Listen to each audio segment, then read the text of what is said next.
தெரியல, அவசியமே இல்லை. வடை மட்டும் சாப்பிடலாம், தப்பு கிடையாது. ஆனால் இட்லியும் 4 இட்லியும் ஒரு வடையும் சாப்பிட்டா கொஞ்சம் கலோரி கணக்கு பார்த்தீங்கன்னு வைங்களேன், அப்படியே விலன்னு வரும்.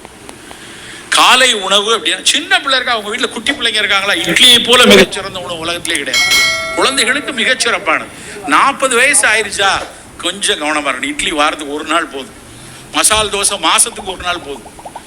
தினம் இட்லி தோசையை சாப்பிட்டு 40-45க்கு மேலே நம்ம உணவு கொஞ்சம் சுண்டல், கொஞ்சம் ஸ்ப்ரவுட்ஸ், கொஞ்சம் சூப்பு, கொஞ்சம் பழத்துண்டுகள், 2 முட்டை, இல்லைன்னா ஒரு ஆம்லெட்டு, இல்லை சார் நான் முட்டை சாப்பிட மாட்டேன், கொஞ்சம் பன்னீர், ஒரு கைப்பிடி நிறைய பாதாம், கொஞ்சம் நிலக்கடலை.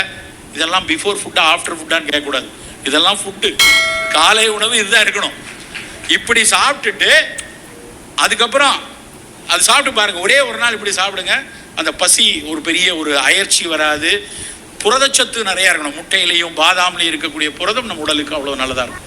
காலை உணவு அப்படிதான் இருக்கணும். சக்கரை வியாதியை கட்டுப்படுத்துவதை தயவு செய்து மாத்திரைகளும் ஒரு பெரிய மூலிகை மருந்துகளும் இல்லைன்னா ஒரு மிகப்பெரிய மருந்து சர்க்கரையை கட்டுப்படுத்திடும்னு நம்பிடாதீங்க.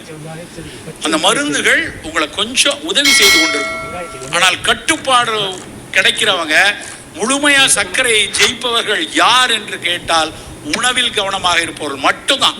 இது உலகம் முழுக்க இருக்கக்கூடிய ஒரு செய்தி, நான் மட்டும் சொல்லலை. மெசசூட்ஸ் மெடிக்கல் யூனிவர்சிட்டி அதான் சொல்றான்.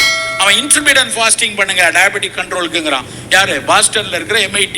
எழுதி பாருங்க, கூகுள் படி பாருங்க. அவன் என்ன சொல்றான்? MITல இன்டர்மீடியன்ட் ஃபாஸ்டிங். என்னது? நம் தமிழ் சமணர்கள் சொன்னது. காலையில ஒரு உணவு, சாயந்தரம் உணவு போதுண்டா. 11 மணிக்கு போய் சப்பர் அப்படின்னு போட்டு 11 மணிக்கு சாப்பிட்றான். கல்யாண வீடெல்லாம் ராத்திரி தான் வச்சு கட்டுன்னு கட்டுறாங்க. முன்னாடிலாம் நாங்கள் சின்ன பிள்ளை இருக்கும்போது கல்யாண வீடு சாப்பாடுனா மத்தியான சாப்பாடு, பிரமாதமாக போய் அவியல் சாம்பார்னு போய் சாப்பிட்டு வந்தோம். இப்போ முந்தின நாள் ராத்திரி 10 மணிக்கு 15 வெரைட்டி, அதில் 5 ஸ்வீட்டு, 6 மத்தியானமே சாப்பிடாம இருந்து வச்சு ஒரு கட்டுறாங்க. என்பர்களே, ரொம்ப ரொம்ப கவனமாக இருக்கு.